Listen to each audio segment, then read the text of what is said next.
Chelsea thing.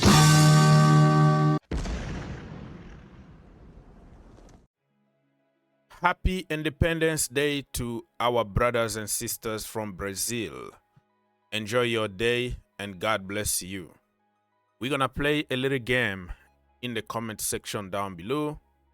In the last 10 years, how many Brazilians Chelsea signed?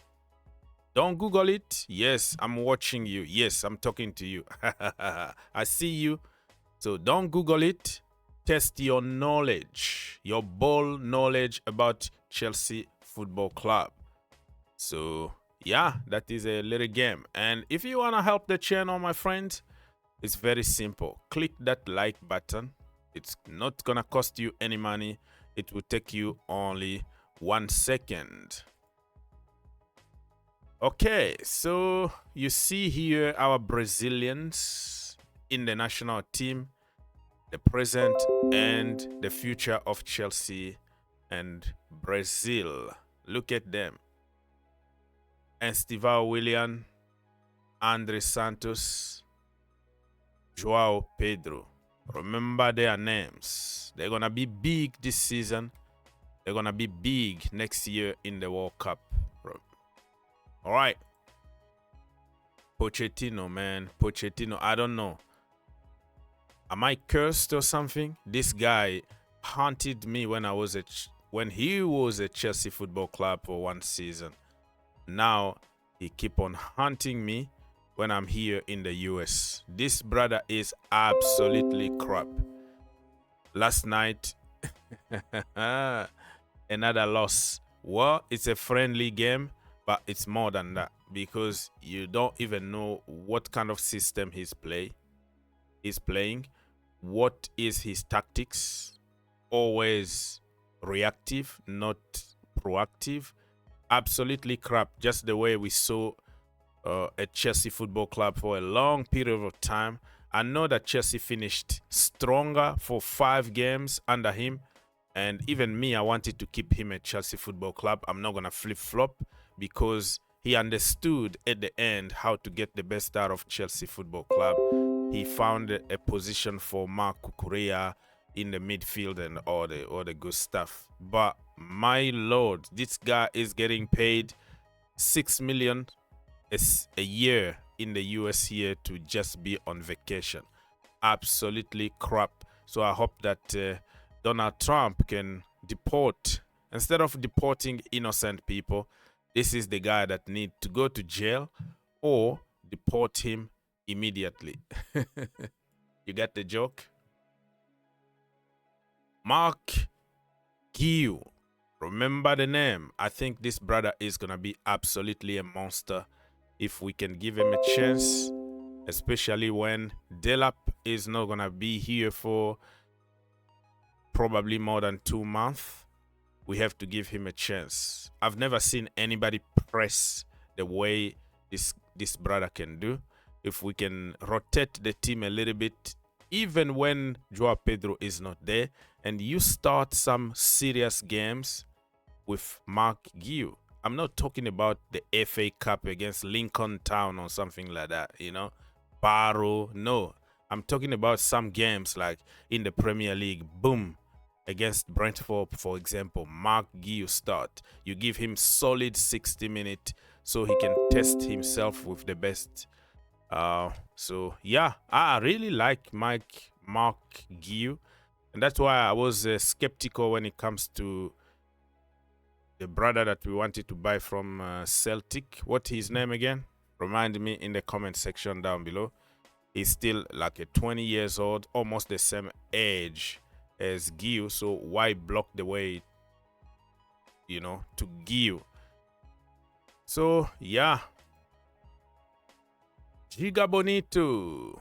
This is the Brazilian national team. They are always together though. You know, the Chelsea boys. They're always together, training together. Nice to see, man. Wow. Very, very determined. We are going to surprise many, many people. It's a Chelsea thing.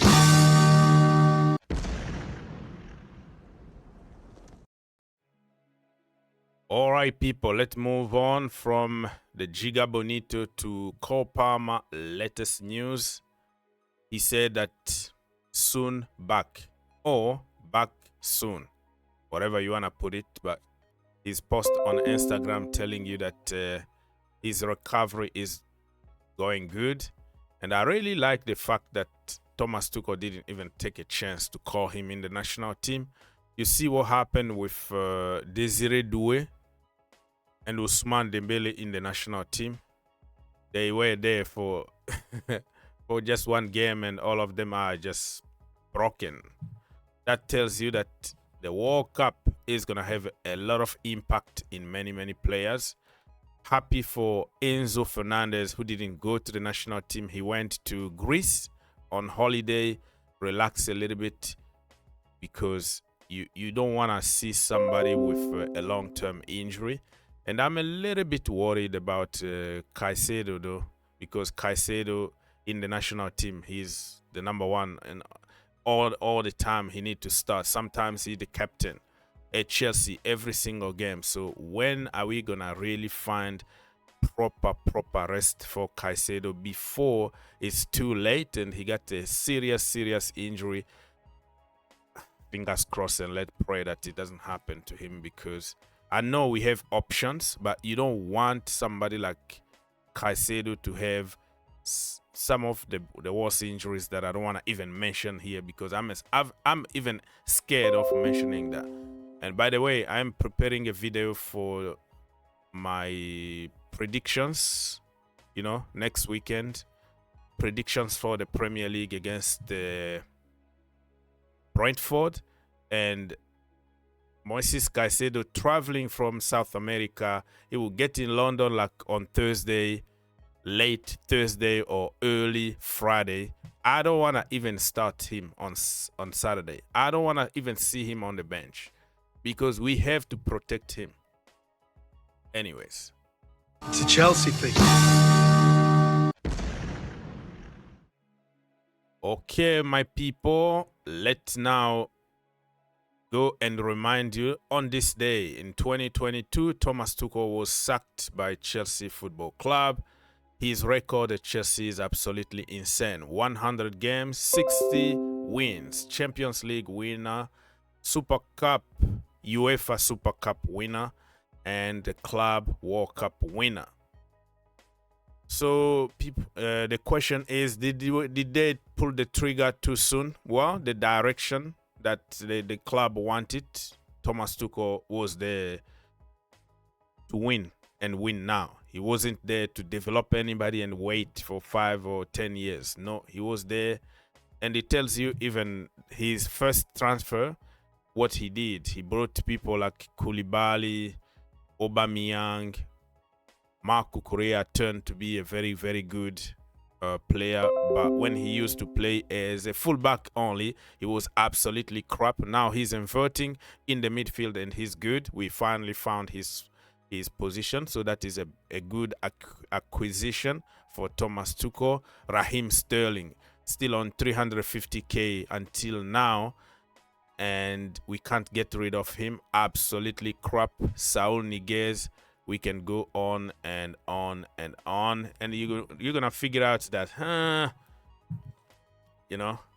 Lampard built the team that we won the Champions League.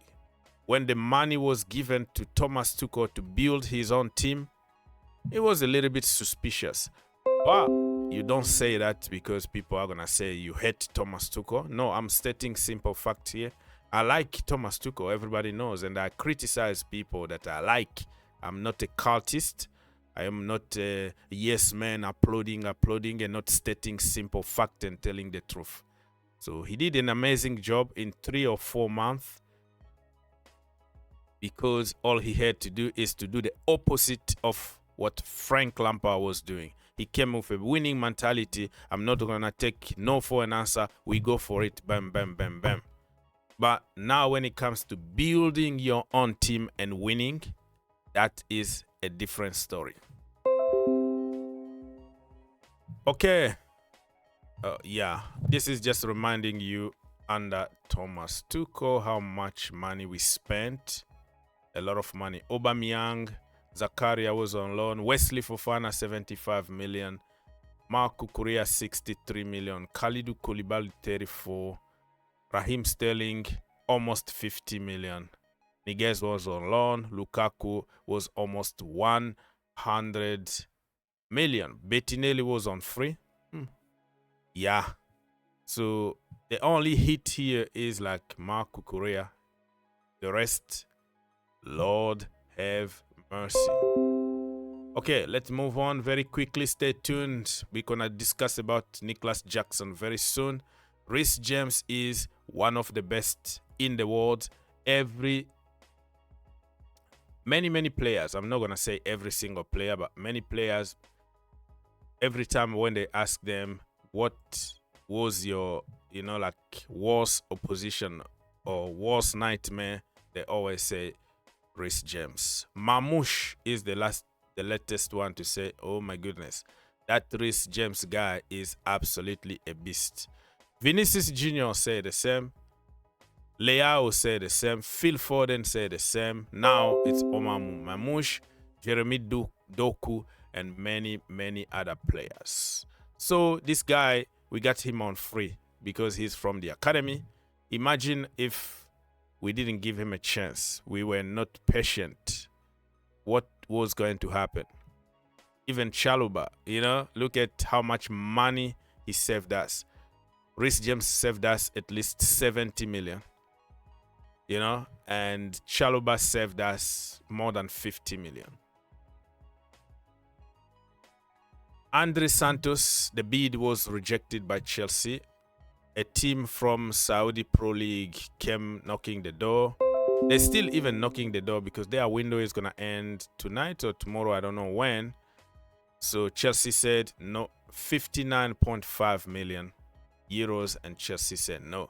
Now the problem is we have to give him a chance because the rotation hasn't really worked that good since Maresca joined Chelsea. But I hope that these players are going to have a proper rotation. What I mean by proper rotation is when Caicedo is there, when Enzo Fernandez is there, you bench them and you play Andrey Santos. That is a proper rotation. That's how you judge people. That's how you allow people to compete for places. Not like you give me 5 minutes, you give Caicedo 85 minutes, and you said, oh, you didn't take your chance. 5 freaking minutes. What do you expect me to do in 5 minutes? All right. So before we talk, we have just to think outside the box. Competition is only competition when you have equal chances to prove yourself. If you give me 10 minutes, give the other one 10 minutes so you can compare. Don't tell me that, oh, he played 10 games. Freaking 10 games, see, like 50 minutes in 10 games. What that means? Nothing. And let's finish this video by Nicolas Bloody Jackson. So this Uli Hoyneb guy is just like the chief over there at Bayern Munich. He's in charge of transfers and everything, who comes in, who comes out. You know his name. I can't really pronounce his name. German names are sometimes complicated. I don't want to disrespect him, but you understand. Now, he came out to say it's an obligation to buy for Jackson, but in certain conditions. The conditions are he needs to start 40 games. How many games are there in the Bundesliga? They have even less teams than, all right, than the Premier League. So they have like 18 teams in the first division, Bundesliga. Do you really think that Jackson is going to start? It's not even play. So let's say if somebody got injured in the 10th minute, 1-0, right? 10th minute. You put Jackson, it doesn't count because he didn't start like in the starting 11. So they can play the little game of, okay, we're going to bring Jackson in the second half. He's going to be a second half kind of a striker anyways, because you can't bench Harry Kane. Unless if Harry Kane got a bad injury and they have no choice, they can start Nicolas Jackson. They can start them together with Harry Kane, but the problem is Nicolas Jackson is going to be frozen. He's going to be benched on purpose so they don't meet the conditions to buy him, you know? So I think they scammed us. They are playing this little game. I know so many players that were in the same situation. Let me give you that just 2 examples, right? Griezmann, he was at Atletico Madrid. He made a move to Barcelona. He didn't work out with Messi and the rest. He was sent back to Atletico Madrid on loan with obligation to buy for 40 million. Okay? And what Atletico did, if he played a certain amount of game, if he started a certain amount of games. So what Atletico did is they were putting Griezmann in the second half, 45 minutes or 30 minutes. He never ever started the game. He started few, but before they reach the amount of games, they just stopped using him. They stopped starting him. So in the end, he didn't reach the amount of games to get that obligation clause activated.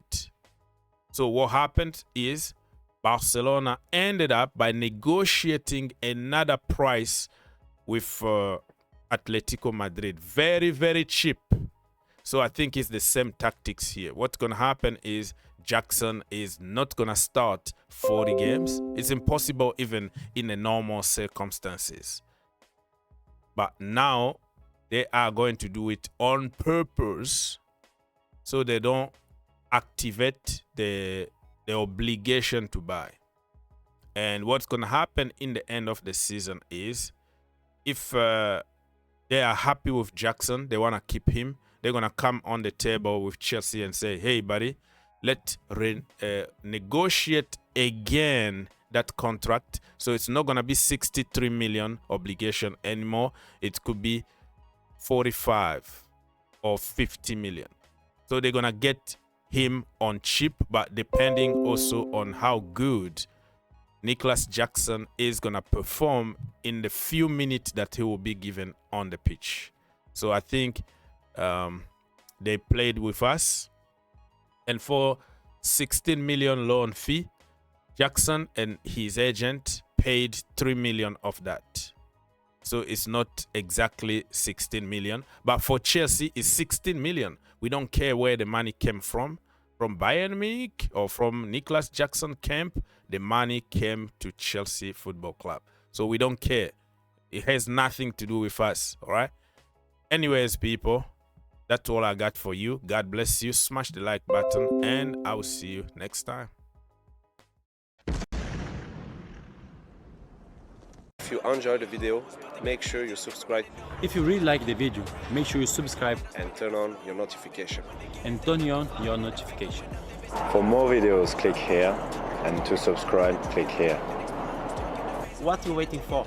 Subscribe now. Perfect.